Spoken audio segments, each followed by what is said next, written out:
Hi everyone, this is Karnam from QuizWorks. We have with us Captain Shantanu Chakravorty. Captain Chakravorty has been a pioneer in the Indian L&D space in many ways, and we are happy to have him with us today to share some of his insights. Good morning, Captain. It's a pleasure to have you with us. How are you doing today? Oh, it's fantastic. Thank you for calling me on board. Thank you so much for joining us. Captain, from Troop Commander in the Indian Army to Director now at Cognizant Leadership Academy, tell us about this journey of yours. So it's been quite a different kind of all kinds of forms and facts. Like I have left the army about 15 years back after the Kargil operations in 99, 2000 is when I hung the uniform. So I think the pluses and minuses of both and the learnings that I have gained over the years have been tremendous. But I came from a background in psychology before I had joined the army. So L&D had always been a choice of mine liking. And when I got the opportunity, I jumped into the corporate bandwagon, and that's how it has been. So, Captain, you having worked across industry domains, now we see that the concept of learning has evolved from, we see a shift from classroom learning to digital learning. And with your experience across industry domains, what do you think what factors have been instrumental in driving this change? I think the main thing is that the entire way content is consumed in so to say, learning environments has gone a shift. So content consumed, the way we buy, the buyer behavior has determined that the way learning is also being produced needs to undergo a change, and there is no choice. So at one point of time, you have the newer generations that are very, very keen, and like the digital natives, as we call it, infrastructure, bandwidth, which has evolved over the last few years, the speed at which data is consumed and created. Mm-hmm. So in today's world, you have a producer and a consumer, same role being played across the board, and like we say, an Uberization of the commodity and the person. So the Internet of Things, the E being the everything about Internet of Things, the human being. So when you say Uberization, they would definitely go to different roles. So digitization in learning is here to stay. It is more of nano scale and depth of how we want to create that. So in your opinion, what are some of the trends? What are the top 3 trends, let's say, in the L&D space in India that you currently see? One is, I think, nano learning, which is smaller chunks of learning. Second is, I think, just-in-time, anywhere learning, which is on-demand, ODL, on-demand learning. And the third is, I think, crowdsourcing, where the learner and the learning becomes a mashup of the same environment. These are the 3 trends that I'm seeing. So could you just elaborate a bit on this? Yeah, so when I say that nano learning, those curriculum-based long courses, which with their probably is going through and undergoing a change. People want smaller chunks of learning, but very concentrated and stuff. So they may not want the entire whole hog. Second, I said just in time is because on-demand learning. So if I want to go to a place, my GPS coordinates, my buying behavior, where I want to visit, doesn't need to be planned. I think the unstructured way of structure, the chaotic way of structure, like I want to do it now, I want to know it now. I want to meet a customer from China. I would like to know certain things about the Chinese culture just in time. I don't want to read about it 1 year back or 6 months through a curriculum. I may want to know it then. So that is just in time. So, and the third, like I said, is producer and consumer. It is like the core in the crowdsourcing. So not necessarily there'll be an academy or a training team that may be the messiah of all kind of learning.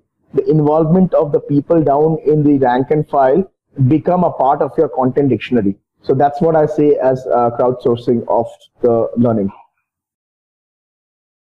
So Captain, you have done extensive work in the field of gamification. So do you think gamification has impacted L&D in India? And if you think so, then in what ways do you think gamification has impacted L&D in India?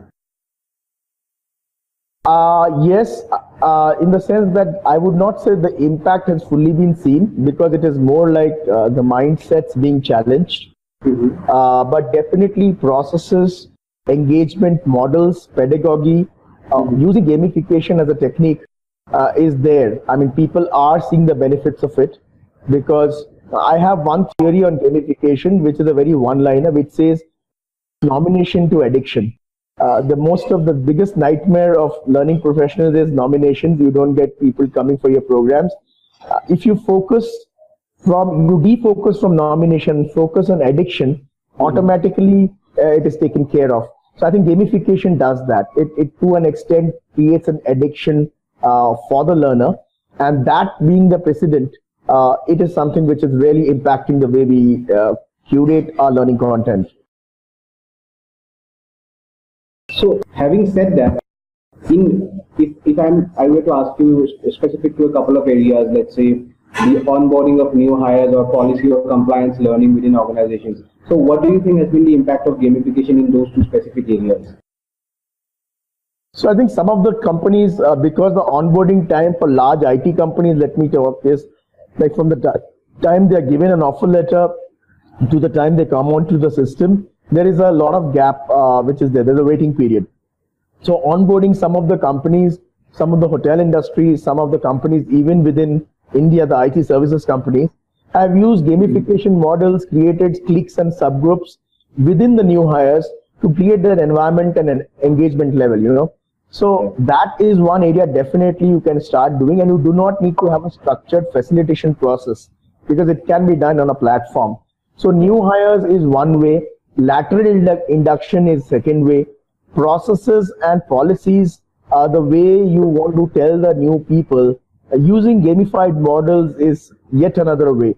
So I think, performance management tools, compensation plans, stuff which is like everyday engagement, these are certain areas that gamification can directly be linked in. So After on with that. All right. So you do feel that the engagement level that gamification brings in is something new that the industry is seeing. Yes, I do see that there is a huge lot of engagement, but the fitment again has to be different. It cannot be the same kind of gamification models can be used for all across. It has to have the motivators that will excite and engage the people who are my learnees. So, Captain, one of the things that inevitably comes up whenever we talk about any training initiatives is ROI. So we just cannot avoid ROI. So, what factors do you consider in measuring ROI of L&D initiatives? And if it's an online intervention or an offline intervention, are there different metrics for that?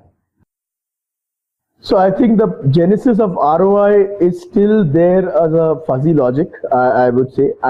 So anything to do with skills, which is skill based. Let's say that I talk about teaching a particular tool, or teaching a skill of negotiation, or teaching a skill of presentation. Right. ROI is measurable because it's got a business impact. There is a revenue matrix that you can draw based on improvement levels.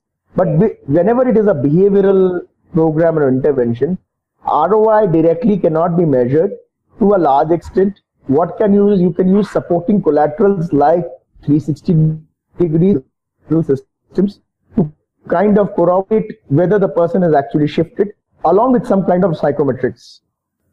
So, in that sense, are there slightly different metrics between an online and an offline training initiative? Yes. So when I say metrics, one has to be cognizant of the fact that the medium of delivery is different.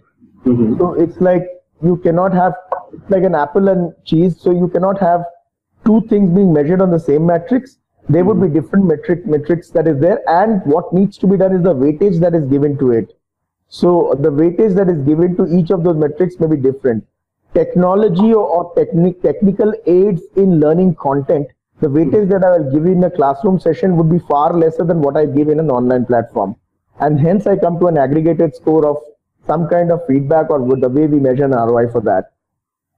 One of the things that you talk about on your LinkedIn profile is attending one of your juggernauts to know or to learn more about extrapolated learning. So In case one is interested, how do we attend one of these, and what can be expected from one of your sessions on extrapolated learning? So extrapolated learning is a concept that I have been experimenting for 2-3 years with the team here. It basically marries up the empirical data of psychometrics and the behavioral manifests of a simulation. So that, and you extrapolate that. So you see something on the report and you see the manifesting in an environment which is simulated. So when I say juggernaut, yes, feel free to write to me, or if there is an opportunity which is non-confidential and we can share. I have had cases where people have come and attended, and then we can talk about it. So, Captain, it's been a real pleasure speaking with you, and thank you so much for sharing those valuable insights. Look forward to connecting with you again on relevant, interesting topics. Thank you so much. My pleasure, and all the best to your team. Thank you so much. Thank you.